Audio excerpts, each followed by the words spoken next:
This is Bethany Davis. She's a doctoral student at Arkansas State University working on a coat drive for needy kids and families this time of year. Yes. Welcome, Bethany. Thank you so much for having me today. Thank you. Tell us a little bit about your plan and how you developed it. So we are calling it Project Warm. It's not an organization, it's just something that we're going to do to help reach out to people in the community who don't always have access to go to places like the Hub. They don't have transportation, or they don't have the want to go to a place where they can go and ask for help. I came up with this idea after volunteering at the Hub, seeing how many people really needed shelter or warmth or supplies. And I also came up with the idea just sitting in my car one day because I was so cold. I'm always cold. So I was just like, how could anyone live with it being this cold? And then I was just like, how can I help to provide warmth to people who really don't have it? And there are people more and more these days because of, out of work. A lot of people have a very short leash in which they can afford housing. The Hub stands for Helping Underserved Belong, and it takes great volunteers to take care of the homeless. That's what you guys do down there, right? Right, and this doesn't even necessarily have to be for the homeless. It could be just for Jonesboro residents who maybe don't have heat in their home or can't give their child a coat, or they don't have coats for themselves or mittens or scarves just so they can stay warm during these months of winter. And you have a unique strategy for how to do it. Yes, so a lot of coat drives, there's plenty of coat drives in Jonesboro where you can go to certain places to get a coat.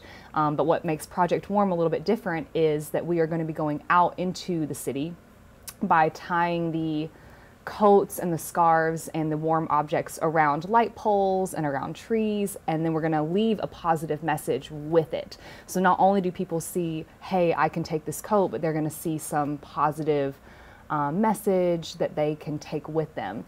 And it kind of just shows that the giving doesn't stop after Christmas. We give and we do all these things. That's wonderful. So to kind of let that positivity continue. So people will walk through town and see a coat, and they're welcome to take it if they have a need for it. Right? Yeah, it'll have the Project Warm logo and a message. It'll say, take me if you need me kind of thing. A lot of bigger cities do this, and I'm really excited to kind of bring that into Jonesboro. That's cool. Something very cool. That's cool. Yeah. So I'm very excited. So hopefully we'll see a lot of trees and light poles being warmed. Yes, and we're going to do this in areas that need it, that don't have access, that are kind of further away from the Hub, and areas of high foot traffic. Well, obviously it's something that anyone could do in any traffic area, but you specifically plan to target the areas of need. I've collabed with the Hub, so they've kind of told me the areas that would need the warmth, need the materials. So those are the areas that we're going to go to. Okay. Tell me a little bit about yourself. You are a doctoral student at Arkansas State University in physical therapy. Yes. So you have already learned every muscle, every...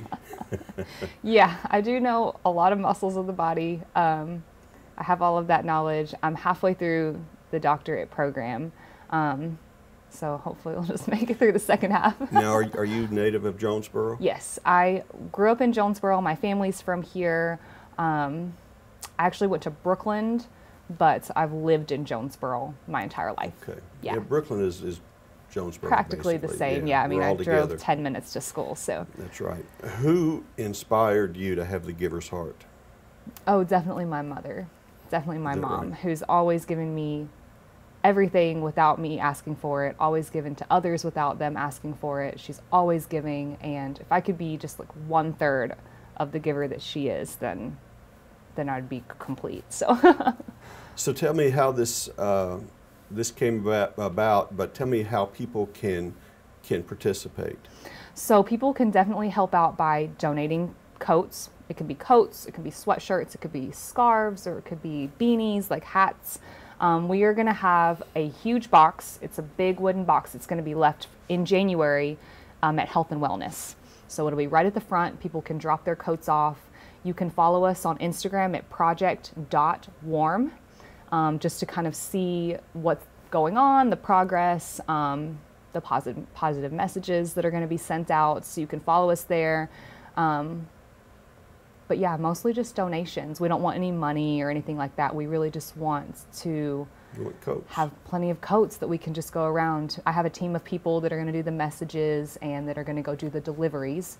The first send out of all the coats that we're going to do is January 19th. It's a Saturday. Okay. But we will officially start collecting coats January 7th at Health and Wellness. Health and Wellness, and the address of Health and Wellness, that's St. Bernard's Health and Wellness. Yes, it's 1416 East Matthews. 1416 East Matthews. Yes, yeah. So it'll be just right at the front, big wooden box. It'll have the Project Warm logo on it, so you'll know exactly where you're donating it. Right. So. Right.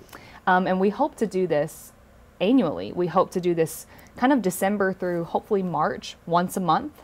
So, and it won't necessarily always be at Health and Wellness. Maybe we'll take the box to other locations in Jonesboro that people can drop off their coats. But if it's successful, hopefully this is something that we can continue to do every year. Now, so. Bethany, do you have a team that's working on this right now? Yes, I have a team of people. They're really my friends that are going to be volunteers, yeah, that are helping to write the messages so that people, hopefully when they grab the coat, they're going to be warm, but they're also going to be inspired that there are good people and that we are all in this together and that we're one big Jonesboro community. That's wonderful. I think I think it's good that you've got your friends involved in this. And great. The work you do at the Hub is all volunteer. Everything that's done at the Hub is by volunteers. Yes. It's in the basement at First Baptist Church, yes. Building across the street on Union. Yes. And I just admire that you're studying for a doctorate, because that's a little bit of work in itself, right? Work. Yeah, it definitely is work.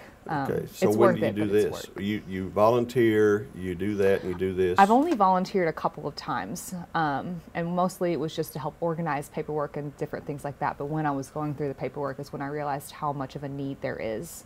And I've been in contact with Gwen. She's the she kind of coordinates all of that, and she talked about the needs that need to be further out on different parts of Jonesboro that they don't always go to the Hub. Our educators tell us stories of families they know, or mothers and children who live in cars, and it's real. It's very real, and we need to. Hopefully can go through my closet and find a couple coats. That would be awesome. To share. Some scarves, some mittens, whatever you have. Everyone has an extra coat. Everyone does. Something that they don't use, a hoodie. It doesn't have to be something fancy. It just needs to be something that's maybe thick and someone else can use. I know Mayor Perrin met with you, and I know he's planning to contribute too. Yeah, so hopefully he'll be there to help us kick it off, tie the first scarf around the light pole. So that's good. Yeah. That's good. So you're going to be a physical therapist? Yes. When? I graduate in 2020 of May. Okay. May 2020. So I have a year and a half left.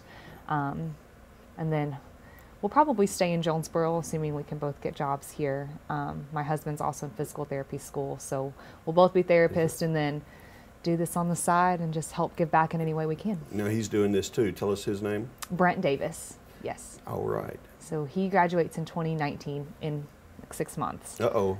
And then he'll hopefully get a job, and then I'll follow quickly after, and then we'll just go from there. So see, you can go to school and give free time too. Yeah, oh yeah, for sure. There's definitely time, especially right now because we're not in school. We have a break for Christmas. My one last thought is I want to hear some of these inspirational messages. Can you think of anything that stands out to you that you really enjoyed seeing said? I did a lot of research on this because I've seen a lot of this done in different cities. And a lot of them, like the messages that were left with the coats say, take me if you need me, which is great, but I think I want to give more of the message of community. So not necessarily using quotes from, different people. I think that might be a little too corny, but, you're not alone and everything's going to be okay. And we're all in this together kind of messages. I don't have them, verbatim, but something along those lines, that we are all one community, that we want to help each other in every way that we can. Simply we care. Yes, yeah. Yeah, very good. Yeah. Very good. It's exciting. Bethany, it's wonderful. It's a pleasure to meet you. Thank you so much for having me. And your husband, and good luck to you, your friends, and your mission. And I hope it grows big to be an entire city. Yeah. Hopefully everyone can contribute and we can make it something really big. Thank you, Bethany Davis. Thank you. On Thanks for having me. Let's Talk. Thank you. Thank you.